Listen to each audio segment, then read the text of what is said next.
The great orbital station hung above Nexus Prime like a jewel in the darkness of space. Inside its gleaming halls, representatives from 5 powerful species gathered for a celebration. Today marked 47 years since humanity had vanished from the galaxy. The aliens called it the Great Silence. Ambassador Krelix stood at the center of the grand chamber. His scaled body reflected the light from 1,000 sources as he raised his clawed hand. The reptilian Sarkathi had taken the most human territory after the disappearance. He smiled with too many teeth. "Today we honor peace," Krelix said. His voice echoed through the chamber. 47 years ago, the humans left us. Their wars, their chaos, their endless ambition, all gone. We have transformed their abandoned worlds into prosperous colonies. The other ambassadors nodded. The crystalline lumini hummed in agreement. The insectoid Vex chittered softly. The aquatic Thalassians remained silent in their water-filled sphere. The avian Pitaraxis preened their feathers with satisfaction. Fleet Commander Vasatara of the Lumini shifted uncomfortably. Her crystalline body pulsed with uncertain light. She remembered the humans differently than the others did. They had been allies once, partners in trade and exploration. Then came the day when humanity's greatest ship simply vanished. The UNSC Supercarrier Indomitable Will had been a legend. 3 kilometers of military power. It carried enough firepower to level planets. More importantly, it carried hope. When it disappeared beyond the galactic rim on a classified mission, humanity sent everything they had to find it. Ship after ship ventured into the unknown. None returned. After 10 years, the human colonies began to fail. Without their fleet, without their protectors, they were vulnerable. The Galactic Council had debated for months. Finally, they decided humanity was extinct. The colonies were divided among the 5 powers. It was called a mercy, a way to preserve human culture. Vastara knew better. She had watched Sarkathi soldiers force humans from their homes. She had seen families separated. The humans who resisted were silenced. Those who cooperated became second-class citizens in their own cities. It was not mercy. It was conquest. "Let us toast to the future," Krelix continued. He raised a glass of shimmering liquid. "To a galaxy at peace. To prosperity. To—" The lights flickered. Every screen in the chamber went dark. The ambassadors looked around in confusion. Then the emergency systems activated. Red lights bathed the room in an angry glow. A junior officer rushed into the chamber. His face was pale with fear. "Ambassadors, we have a situation. Multiple gravitational anomalies detected in sectors 7, 12, and 19. Something massive is moving through space." Krelix slammed his glass down. "What do you mean, something massive? Identify it." "We cannot, sir. The readings are unlike anything in our databases. The gravitational signature suggests something larger than a moon. Multiple objects, actually. They are moving toward the galactic core." Toward us, Vastara felt her core grow cold. Something in her ancient memory stirred. She had heard stories from her grandmother. Tales of human ships that could bend space itself. Ships that moved like predators through the void. The communication systems suddenly roared to life. Every screen in the chamber lit up at once. Static filled the air. Then a voice cut through the noise. It was human, deep and weathered by time. "This is UNSC Supercarrier Indomitable Will, broadcasting on all frequencies. To the Galactic Council, to all species listening, we are coming home." The chamber erupted in chaos. Ambassadors shouted over each other. Some called for weapons. Others demanded answers. Krelix stood frozen, his face locked in an expression of disbelief. Vastara moved to the nearest console. Her crystalline fingers danced over the controls. She pulled up the sensor data. What she saw made her core pulse with amazement and fear. The gravitational anomalies were resolving. Ships were emerging from some kind of spatial rift. She counted 12 signatures. No, 20. No, she stopped counting at 50. They kept coming. And at the center of the formation was a signature that matched records from 47 years ago. The Indomitable Will had returned. But something was different. The sensor data showed modifications, additions, technology that did not match any known database. The supercarrier had grown somehow. It was larger than before, more powerful, and it was not alone. "Magnify visual," Vastara commanded. The main screen shifted. The image was grainy at first. Then it cleared. The Indomitable Will filled the screen. Its hull was scarred by battle. Burn marks covered its armor, but it was whole. It was functional. And it was heading toward them at impossible speed. Around it, a fleet of human warships took formation. They moved with precision. With purpose. These were not the ships humanity had left behind. These vessels had sharp angles and strange protrusions. Energy crackled along their hulls. They looked hungry. "Open a channel," Krelix ordered. His voice had lost its confidence. "Demand they state their intentions," the communications officer tried. "They are not responding to standard protocols, sir." "Wait, incoming transmission. They are broadcasting on all frequencies again." The screen changed. A face appeared, human, male, perhaps 60 years old, though it was hard to tell. His hair was gray. His face was lined with scars and exhaustion. But his eyes were sharp. They were the eyes of someone who had seen hell and walked back out. "This is Admiral Marcus Chen of the United Nations Space Command. I am speaking to the Galactic Council and all member species. 47 years ago, we left this galaxy to investigate a threat beyond the rim. What we found there would have consumed everything you know." "Everything you love," Chen paused. His jaw tightened. "We found the Void Devourers, extra-dimensional entities that feed on matter and energy. They were preparing to invade this galaxy. We stopped them. But the cost was high. Billions of humans died holding the line. Entire fleets were lost. We fought for 47 years in darkness and isolation." The Admiral leaned forward. "We won. We sealed the dimensional barriers. We saved the galaxy, and now we have come home, only to discover that while we bled for you, while we died for you, you took our worlds. You enslaved our people. You declared us extinct and divided our homes like prizes." Krelix found his voice. "You abandoned those colonies. We saved them from—" "Silence." Chen's voice cracked like thunder. "You have 72 hours. Evacuate all human worlds. Release all human citizens. Return all seized assets. If you comply, we will rebuild our relationship peacefully. If you refuse—" He paused. The threat hung in the air like a blade. "If you refuse," Chen continued quietly, "you will learn what we learned in the dark. You will understand what it takes to fight monsters, and you will discover that we have become very, very good at it." The transmission ended. The screen went black. For a long moment, nobody spoke.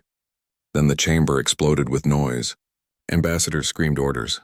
Officers ran to their posts. Alarms wailed throughout the station. Vastara watched the sensor data. The human fleet had stopped advancing. They were waiting. 49 ships holding position against a galaxy that had forgotten them. She thought about the Admiral's words. About the billions who had died.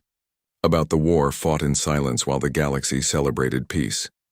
She thought about the human colonies she had visited.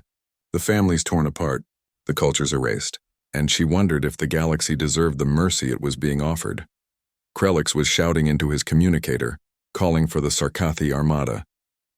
He would not evacuate. He would not surrender. He saw weakness where Vastara saw strength.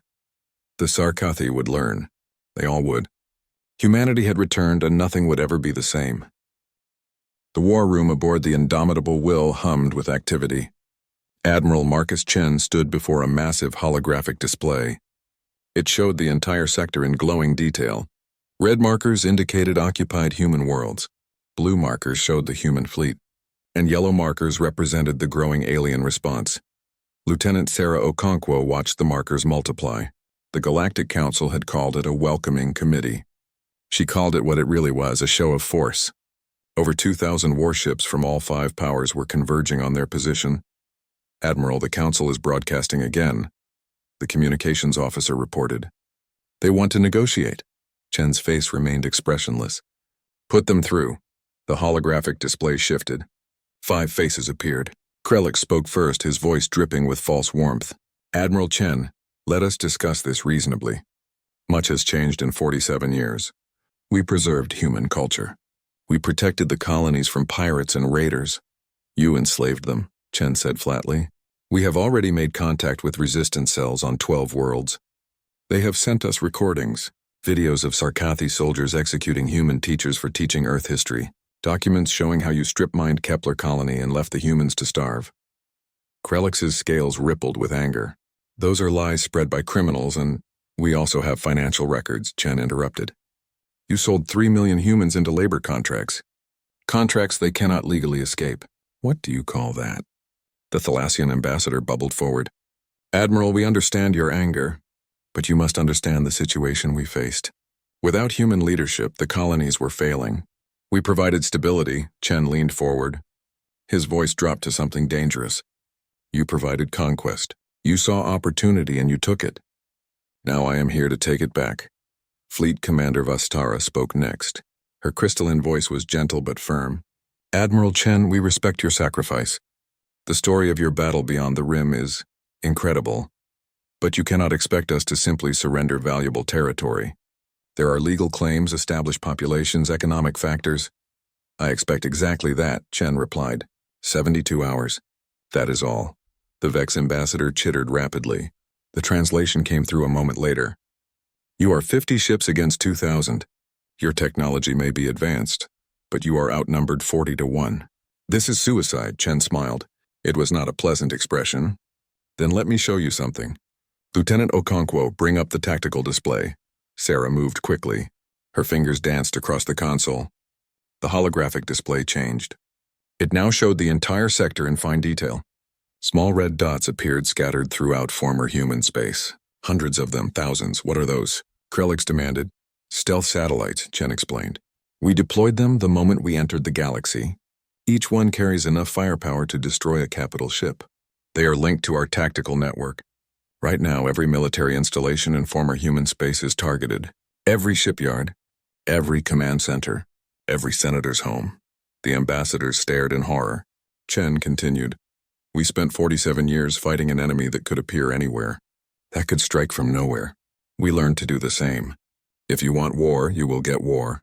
But it will not be the war you expect. Sarah felt her stomach tighten. She had argued against deploying the satellites. It felt like terrorism, like holding civilians hostage. But Chen had overruled her. He said they needed leverage.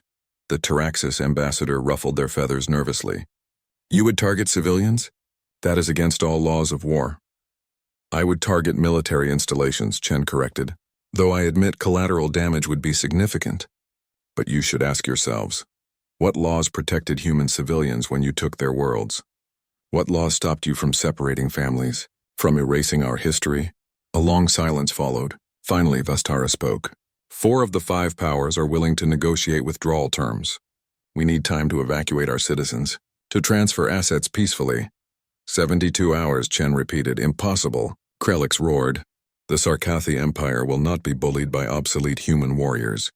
We took those worlds legally. We will defend them legally. And if you attack, we will destroy you. Chen studied the Sarkathi ambassador. Then we have nothing more to discuss. Begin the countdown. The transmission ended. The war room fell silent. Sarah approached Chen carefully. Admiral, may I speak freely? Always, Lieutenant. This is wrong. We are threatening innocent people. Those satellites could kill millions if something goes wrong. We are better than this. Chen turned to face her. His eyes were infinitely tired. Are we, Lieutenant? Better than what? Better than the species who took everything from us? Better than the monsters we fought beyond the rim? He shook his head. I used to think like you. I used to believe in honor and justice. Then I watched billions of our people die. I gave the order to evacuate some colonies while others stayed behind to buy time. Do you know what that feels like? To choose who lives and who dies? No, sir, I do not. But I know that revenge is not justice, and this feels like revenge. Chen looked away. Maybe it is. But it is also necessary.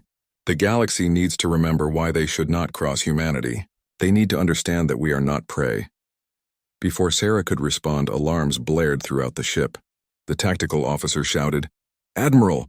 The Sarkathi Third Fleet is moving. 500 ships heading directly for us. They will reach weapons range in 20 minutes. Chen straightened. The exhaustion left his face.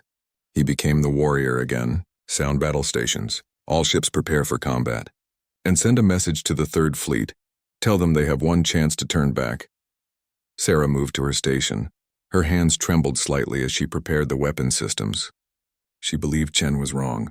She believed this path would lead to more death, more suffering. But she was a soldier. She would follow orders. The tactical display showed the Sarkathi fleet approaching. They moved in a classic hammer formation. Overwhelming force meant to crush the human fleet in a single strike. Sarah had studied the Sarkathi during her academy years. They were good warriors, brave, disciplined. But they had not fought a real war in 3 generations. Humanity had spent 47 years fighting for survival against horrors beyond imagination. There was no comparison. "Admiral, the Sarkathi fleet is not responding to our warning," the communications officer reported. "They are demanding our immediate surrender." Chen nodded slowly. "Very well. Let us show them what we learned in the dark. All ships engage combat protocols, activate void forge systems, and may God forgive us for what we are about to do." The indomitable will began to glow. Energy crackled along its hull.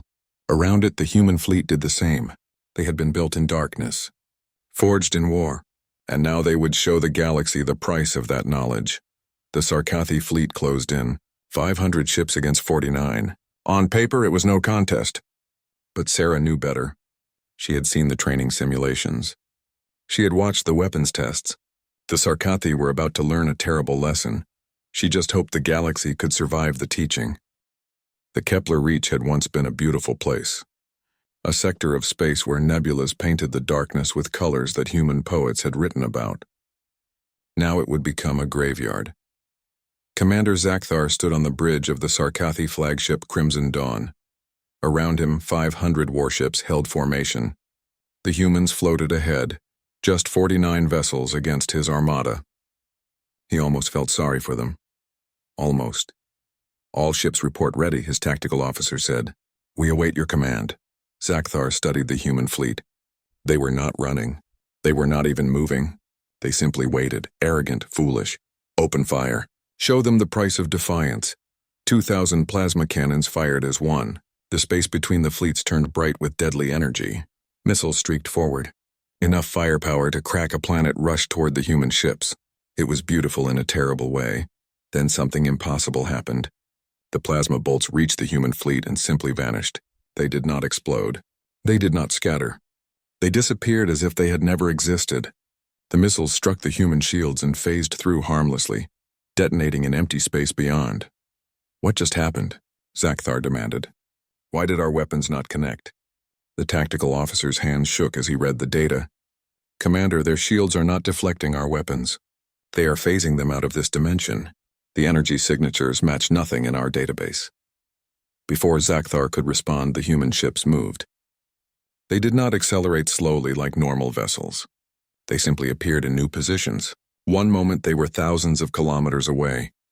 The next moment they were inside his formation. The indomitable will appeared directly above the Crimson Dawn. Zakthar looked up through the viewing port and saw death. The human supercarrier fired, but these were not conventional weapons. Gravity itself became a weapon. Space twisted and compressed. 3 Sarkathi destroyers simply crumpled like paper in a fist. Their hulls collapsed inward. Their crews died without even time to scream. "Evasive maneuvers," Zakthar shouted. "All ships scatter and reform at Rally Point Beta." The fleet tried to scatter. They were too slow. The human ships moved like predators among prey. Their weapons were precise and terrible. One human frigate positioned itself between 2 Sarkathi cruisers and fired a pulse of energy. The cruisers slammed together as if pulled by invisible hands. Metal screamed. Reactors breached. Both ships died in nuclear fire. Aboard the indomitable will, Admiral Chen watched the battle with empty eyes. Lieutenant Okonkwo stood beside him. She had stopped counting enemy ships after the first 100 were destroyed. This was not a battle. It was a slaughter. "Admiral, the Sarkathi fleet is breaking formation," the tactical officer reported. "They are attempting to retreat." "Let them go," Chen said quietly. "We have made our point."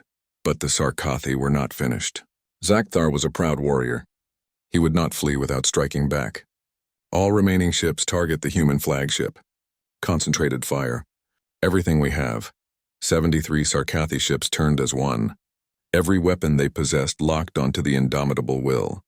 They fired together. It was enough energy to vaporize a moon. The supercarrier's shields flared. For a moment, Sarah thought they might fail. But then the ship's AI calculated the optimal defense. The shields did not try to stop the energy. They redirected it. Every beam, every missile, every plasma bolt curved around the ship and reflected back at its source. The Sarkathi ships destroyed themselves with their own weapons. Zakthar watched his fleet die. He understood now. The humans had not just won their war beyond the rim. They had evolved. They had become something new, something dangerous, "Surrender," he whispered. "Signal surrender to all ships." The battle ended after 23 minutes. Of the 500 Sarkathi ships, only 47 survived. The human fleet had not lost a single vessel. Humanity had shown the galaxy what 47 years of total war could create. While the main battle raged, Sarah had been given a different mission. Chen sent her to a border colony called Haven's Rest. It was a place where humans and Thalassians had lived together peacefully. The Admiral wanted intelligence on the occupation. Sarah wanted to understand what had really happened during the Great Silence. Her shuttle landed in a city that was half flooded by design. The Thalassians needed water. The humans had built accommodations. It was a place of cooperation, or it had been. Sarah walked through streets that felt wrong. The human buildings were maintained but modified. Earth writing had been removed. Human statues were gone. It was cultural erasure done slowly and carefully. An old Thalassian approached her. His water-breathing apparatus bubbled softly. "You are from the fleet. From the humans who returned?" "Yes, I am Lieutenant Okonkwo. I am here to assess the situation." The Thalassian's large eyes blinked slowly. "Come, there is something you should see." He led her to a garden on the edge of the city. It was carefully maintained, beautiful, and filled with memorial stones. Thousands of them. Sarah knelt beside one and read the inscription. It was in both human and Thalassian languages. "Here rests Maria Chen, age 7. Died during the evacuation of New Beijing. She loved to paint the ocean." Sarah felt tears sting her eyes. She read another stone, and another. This entire garden was a memorial to human refugees who had died. The Thalassians had built it. They had maintained it, even when their government told them to forget. "Not all of us supported the occupation," the old Thalassian said. "Many of us tried to help. We hid human artifacts. We taught your history in secret. We remembered," Sarah stood. Why risk yourselves?" "Because we are better than fear. Better than greed. The humans we knew were friends, partners. You defended our shipping lanes from pirates. You traded fairly. You helped us during the plague of 2134. We do not forget debts." Sarah looked at the memorial garden with new eyes. "Does Admiral Chen know about this place?" "I do not think so. Your admiral seems very angry, very hurt. I understand why. But anger can make us forget that not everyone is our enemy." Sarah thought about the Sarkathi fleet burning in space. She thought about Chen's face when he gave the order to fire. The admiral was fighting a different war now, a war against those who had wronged humanity. But he was not seeing the ones who had tried to help. Back on the Indomitable Will, the galaxy was reacting to news of the battle. Every major network broadcast footage of the destroyed Sarkathi fleet. Civilians across 5 powers watched in horror. Government scrambled to respond. 3 of the 5 powers immediately contacted Chen. They agreed to evacuation terms. They would return human worlds peacefully. They would pay reparations. They would do anything to avoid what happened to the Sarkathi. But Krelix was not finished. The Sarkathi ambassador sat in a secure chamber, speaking with military commanders. They had been humiliated, defeated, made to look weak before the entire galaxy. This could not stand. "We need a weapon the humans cannot stop," Krelix said. "Something that will show we are not afraid." A general in the shadows spoke. His voice was old and cold. "There is one possibility. The Starbreaker missiles, banned by galactic law for 1,000 years. But we kept 3 in secret storage. Planet killers?" Krelix hissed. "If we use those, the entire galaxy will turn against us. Only if we miss. The human refugee fleet is returning from deep space. 15 million civilians. Families, children. If we destroy them, humanity will have nothing left to fight for." Krelix thought about honor, about laws, about the right path. Then he thought about the footage of his fleet dying, about the humiliation, about the fear in his people's eyes. "Prepare the Starbreakers," he said. But this conversation never happened. Fleet Commander Vastara sat in her quarters aboard the Lumini flagship. She was reviewing data from the battle. The human technology was incredible, terrifying. But something bothered her. The humans had shown mercy. They could have destroyed the entire Sarkathi fleet. Instead, they allowed survivors. Chen was not the monster Krelix claimed. He was a warrior defending his people. But Vastara had learned something in her long life. The line between justice and revenge was thin. Chen was walking that line. One push might send him over. She made a decision. She accessed classified Sarkathi communications. What she found made her core pulse with horror. The Starbreaker missiles. The target. The timeline. Vistara did not hesitate.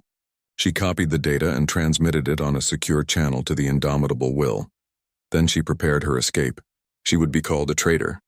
But she would rather be a living traitor than a dead accomplice to genocide. On the bridge of the Indomitable Will, alarms suddenly blared. The communications officer went pale. Admiral? Priority message from Fleet Commander Vastara of the Lumini. She says the Sarkathi are preparing to use forbidden weapons. Starbreaker missiles. The target is our refugee fleet. Chen's face went from tired to furious in an instant. When? 36 hours, sir. She included the launch codes and deployment data.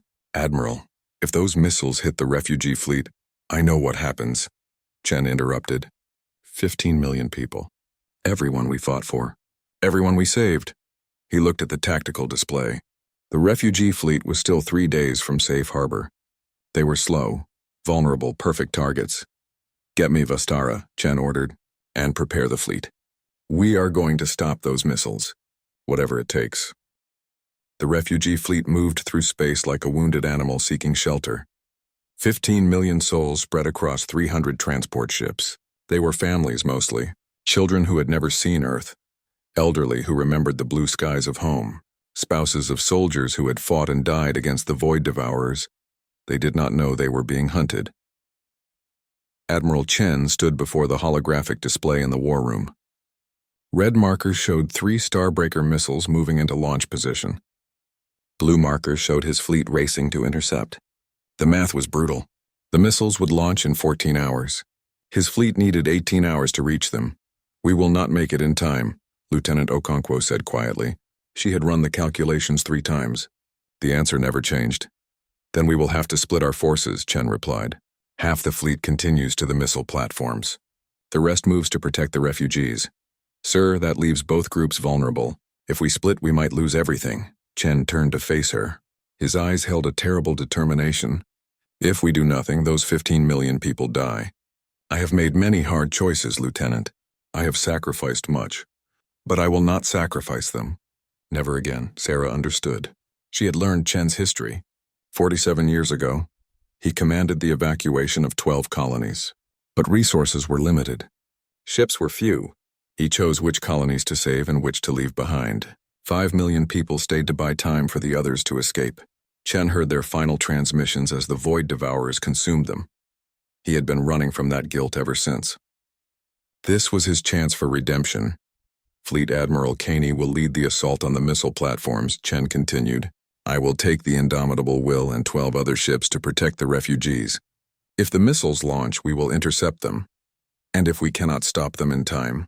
Sarah asked. Chen did not answer immediately. When he spoke, his voice was soft, almost gentle. Then we will place ourselves between the missiles and our people. We will become the shield. The human fleet split. 25 ships under Admiral Caney accelerated toward the Sarkathi missile platforms. These were hidden in the Sigma Nebula, a region of dense gas and radiation that made sensors unreliable, the perfect place for a secret weapon.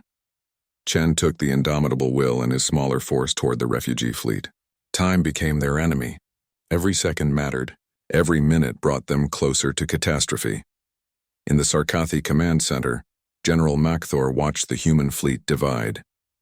He smiled with sharp teeth. They have taken the bait. The moment they split, they became vulnerable. Launch the Starbreakers on schedule. Krellick stood beside him. The ambassador looked uncomfortable. The missiles will kill millions. Are we certain this is wise? Wise, Makthor laughed. It is necessary. The humans embarrassed us, made us look weak. This will restore fear. The galaxy will remember that the Sarkathi Empire cannot be challenged. But the civilian casualties are acceptable losses in war. Remember, Ambassador, you approved this plan. Krellick said nothing. He had indeed approved, but seeing it happen felt different than planning it. He thought about the recordings he had seen. Human children on those refugee ships, families fleeing war. They were not soldiers. They were innocents, but it was too late. The missiles were arming. The countdown had begun. Fleet Commander Vasatara sat in a detention cell aboard the Indomitable Will. She had defected completely, brought her personal ship and crew to the human fleet, They called her a traitor on Lumini Prime. They were probably right. Sarah visited her. The crystalline alien pulsed with worried light. Lieutenant, will he make it in time? Can Admiral Chen stop the missiles? I do not know, Sarah admitted. The math is against us. I have reviewed his service record. Admiral Chen is remarkable, but he carries great pain, great guilt. I fear he will sacrifice himself and his ship to save the refugees. Sarah looked through the transparent wall of the cell. You are probably right. He thinks he failed people before. He will not fail again, even if it costs him everything. And you? What will you do? My duty. Whatever the Admiral orders. Bastara's light dimmed. Duty is important, but so is wisdom. Sometimes we must save people from themselves. Before Sarah could respond, alarms blared. The detention block shook. They were under attack. Admiral Kaney's force had reached the Sigma Nebula. The Sarkathi were waiting. Hidden bases activated. Defense platforms came online. What should have been a quick strike became a brutal battle in blinding clouds of gas.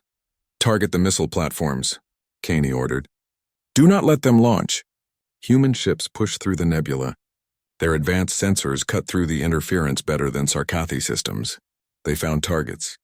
They fired. Missile platforms died in flames, but there were 3 platforms. They only found 2.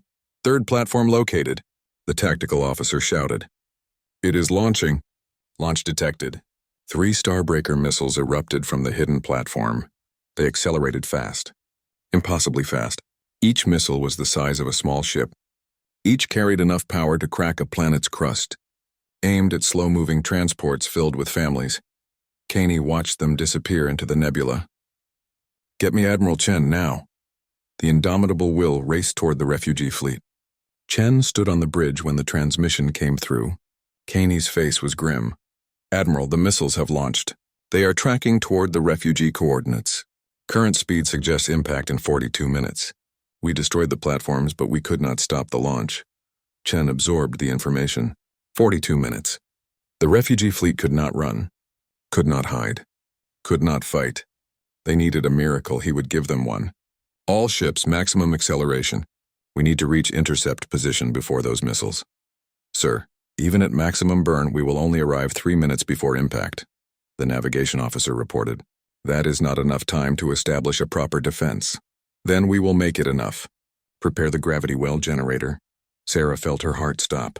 The gravity well generator was experimental void technology. It could create a small black hole, controlled, temporary, but incredibly dangerous. Admiral, we have never tested that system in combat. The calculations suggest a 30% chance of catastrophic failure. 30% chance we die, Chen said calmly. 100% chance the refugees die if we do nothing. I will take those odds. He turned to face his crew. These men and women had followed him through hell, through 47 years of war, through impossible battles. He would ask one more sacrifice. I know what I am asking, Chen said to them all. This is not a direct order. Anyone who wishes to transfer to another ship may do so. I will not think less of you. Nobody moved. The crew looked at each other. Then the tactical officer spoke. Sir, with respect, where else would we go? You brought us home. You kept us alive. If this is our last stand, we stand together. One by one, the crew affirmed. They would follow Chen into the black hole if necessary. Sarah watched this and felt something break inside her. She had thought Chen was driven by revenge, by anger, but she was wrong. He was driven by love. Love for his people, for the innocents who could not defend themselves. She activated her console. Admiral, if we are doing this, let us do it right. I am transferring power from life support to the shields. We will need every bit of energy. The Indomitable will reach the refugee fleet with 8 minutes to spare. The massive supercarrier positioned itself between the transports and the incoming missiles. Around it, 12 other human ships formed a defensive wall. The refugees saw them come. 15 million people held their breath. On transport ship Aurora's Hope, a mother held her daughter close. The girl was 6 years old. She did not understand what was happening. She only knew the nice ships had come to protect them. Are we safe now, Mama? The girl asked. The mother looked at the Indomitable will, at the scarred hull, at the ship that had fought for 47 years to come home. Yes, baby. We are safe. The heroes are here. The Starbreaker missiles appeared on sensors, 3 dots of death moving at relativistic speeds. Impact in 90 seconds. Activate gravity well generator, Chen ordered. All ships route power to the Indomitable will. We will need everything. The supercarrier began to glow. Energy crackled along its hull. At its center, space began to twist. Reality warped. A pinpoint of absolute darkness appeared. The missiles closed. 60 seconds, 40 seconds, 20. The black hole expanded. It was beautiful and terrible. A sphere of nothing that pulled everything toward it. The missiles tried to adjust course. Too late. The gravity well caught them. All three missiles spiraled into the darkness and vanished. For a moment there was silence. Then cheers erupted across the fleet. They had done it. They had saved everyone, but the gravity well was not stable. It was growing. Chen had known this might happen. The void technology was unpredictable. All ships retreat. Get the refugees clear. The other ships pulled back. But the Indomitable will could not move. It was caught in its own gravity well. The ship that had survived 47 years of war. The ship that had saved the galaxy. It was dying. Chen stood calmly. Evacuate the crew. All hands to escape pods. Sir, there is not enough time, Sarah protested. The well will collapse in 5 minutes. Then we will make sure everyone gets off in 4. Move, Lieutenant. That is an order. 3 months passed. Admiral Marcus Chen opened his eyes to soft light and quiet machines. The medical bay was peaceful, clean, safe. He tried to remember how he got here. There was the black hole, the evacuation, Sarah dragging him to an escape pod. Then nothing. A doctor approached. She was young, human, smiling. Admiral Chen, welcome back. You have been in medical stasis while we repaired your injuries. How do you feel? Like I was crushed by a black hole, Chen said. His voice was rough, unused. How long? 3 months. A lot has happened while you slept. She showed him recordings. The Sarkathi Empire had surrendered completely after the Starbreaker incident. General Makthor and Ambassador Krelix faced trial for war crimes. Human territories were restored. New colonies were being established, but something else caught Chen's attention. Lieutenant Okonkwo appeared in many recordings. She wore the uniform of an ambassador now. She spoke at the Reformed Galactic Council. She negotiated peace treaties.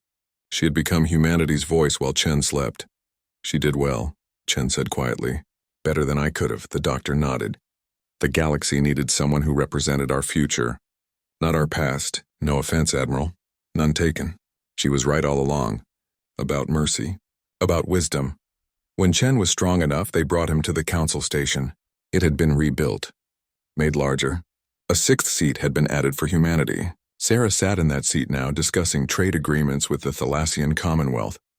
She saw Chen enter and her face lit up. Admiral, you are awake. She rushed to embrace him, then caught herself. Remembered protocol.